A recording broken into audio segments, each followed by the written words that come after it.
Hi friends, welcome to SCB Gowda's recipes channel. ಇವತ್ತಿನ recipe fried rice. ಯಾವುದೇ ಸಾಸ್ಗಳನ್ನ ಬಳಸ್ದಲೇ fried rice ಮಾಡೋದು ಹೆಂಗೆ ಅಂತ ನೋಡೋಣ ಬನ್ನಿ. ಈ ಎಲ್ಲ ವೆಜಿಟೇಬಲ್ಸ್ನು ಕಟ್ ಮಾಡಿ ಇಟ್ಕೊಂಡಿದ್ದೀನಿ. ನಂತರ ಮಾಡೋದು ಹೆಂಗೆ ನೋಡೋಣ. ಗ್ಯಾಸ್ ಸ್ಟವ್ ಆನ್ ಮಾಡಿ ಒಂದು ಪ್ಯಾನ್ ಇಟ್ಟು ಸ್ವಲ್ಪ ಎಣ್ಣೆ, ಸಾಸಿವೆ ಸಿಡಿದ ಮೇಲೆ ಈರುಳ್ಳಿ, ಕರಿಬೇವಿನ ಸೊಪ್ಪು ಹಾಕ್ಬಿಟ್ಟು ಫ್ರೈ ಮಾಡ್ಕೊಳ್ಳಿ. ಈರುಳ್ಳಿ ಫ್ರೈ ಆದಮೇಲೆ ಹಸಿ ಬಟಾಣಿ ಹಾಕಿ ಮಿಕ್ಸ್ ಮಾಡಿ.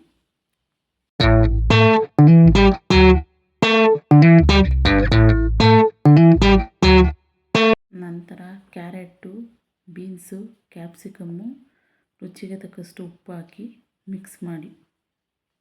ಮಿಕ್ಸ್ ಮಾಡಿದ ನಂತರ ಒಂದು 5 ನಿಮಿಷ ಬೇಯಿಸ್ಕೊಳ್ಳಿ.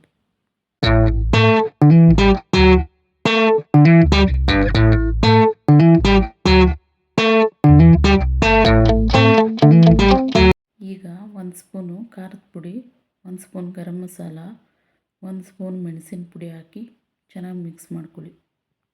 ಮಿಕ್ಸ್ ಮಾಡ್ಕೊಂಡ ನಂತರ ಶುಂಠಿ ಬೆಳ್ಳುಳ್ಳಿ ಪೇಸ್ಟ್ ಹಾಕಿ ಮಿಕ್ಸ್ ಮಾಡಿ.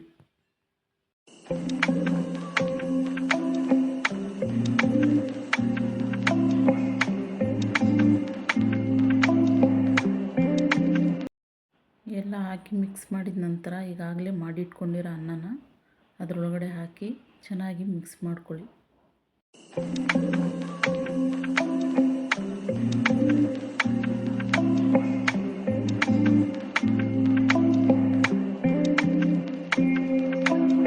ಅನ್ನ ಹಾಕಿ ಮಿಕ್ಸ್ ಮಾಡಿದ ನಂತರ ಕೊತ್ತಂಬರಿ ಸೊಪ್ಪು ಹಾಕಿ ಸ್ವಲ್ಪ ಹೊತ್ತು ಮಿಕ್ಸ್ ಮಾಡ್ಕೊಳ್ಳಿ. ನೋಡಿ, ಈ ರೆಸಿಪಿ ಇಷ್ಟ ಆಗಿದರೆ ನೀವೊಮ್ಮೆ ಟ್ರೈ ಮಾಡಿ ನೋಡಿ. ಲೈಕ್ ಮಾಡಿ, ಶೇರ್ ಮಾಡಿ, ಸಬ್ಸ್ಕ್ರೈಬ್ ಮಾಡಿ, ಸಪೋರ್ಟ್ ಮಾಡಿ. ನೋಡಿ, ಇವಾಗ ರೆಡಿಯಾಗಿದೆ ಫ್ರೈಡ್ ರೈಸ್.